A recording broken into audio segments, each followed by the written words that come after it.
Every tender in the public sector now has to weight its tender. So for example, this one has the commercial weighting, the financial, is 25% of the value of the tender. No more. But it's important, it's 25%, and it is the biggest chunk. Here we have the environmental weighting in this, again, it's 10%. 10% of this printing is on the environment. You would need a good environmental policy for this.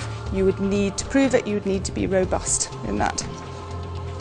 Contract management, delivery of the service, and quality and pre-press weighting, they have all down here. Those will be slightly different depending on the tender that you've got sitting in front of you, but every tender will have a weighting. That should be used as part of your strategy with where you're going to concentrate most of your efforts, because straight away they give you a clue about what's most important to them. When you phone up and you start your rapport building and your questions right at the beginning, have that waiting in front of you, because it's a good idea to just double check that with them. Saying, you know, or you're waiting the commercial maybe as much as 40% or 60%. I haven't seen it as more than that. Check out with them why that may be. What experience have they had in the past with their previous or current supplier? Ask them who their current supplier is. They can only say, no, I can't tell you, but ask them. Sometimes you'll get to know.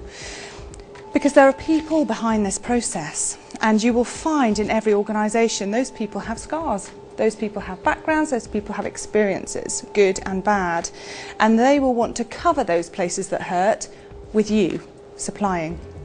So finding out that information helps you with your response in how you write and respond.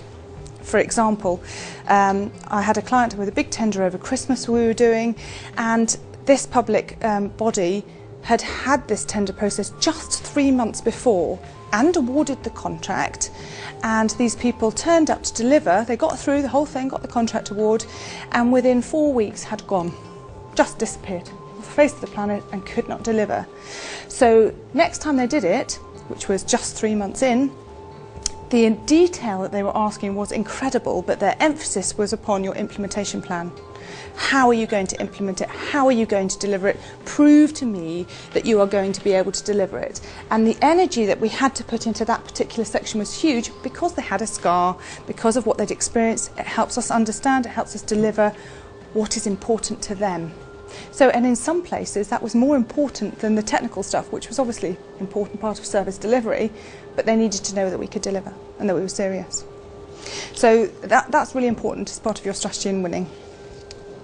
You will also have, and it's towards the end of every notification, a deadline with which to express your interest. You'll often see the words around EOI, expression of interest. That's the very first step you take, your first serious step in, okay, yeah, I would like to go through and start this process of winning this contract with you. After your first phone calls, you've had a few questions and you get the right feelings or whatever, and you think, okay, this tells you how to express that interest.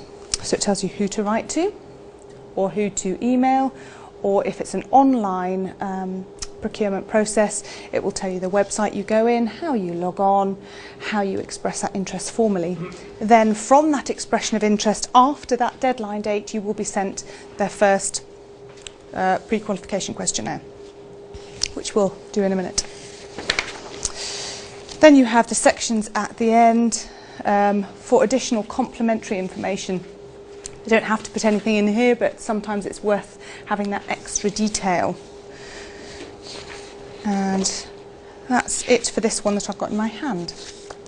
So these are really good to useful as well. If you haven't done tendering before, or you're just starting out, just print off a load, even if they have expired, for your business area, and see how different they are, and see how different the information is required from different public sector bodies, because it will begin to give you this umbrella view of what kind of things they're looking for, rather than it's like this all the time, and they ask for this all the time. So I would go through that process. It's exceptionally helpful.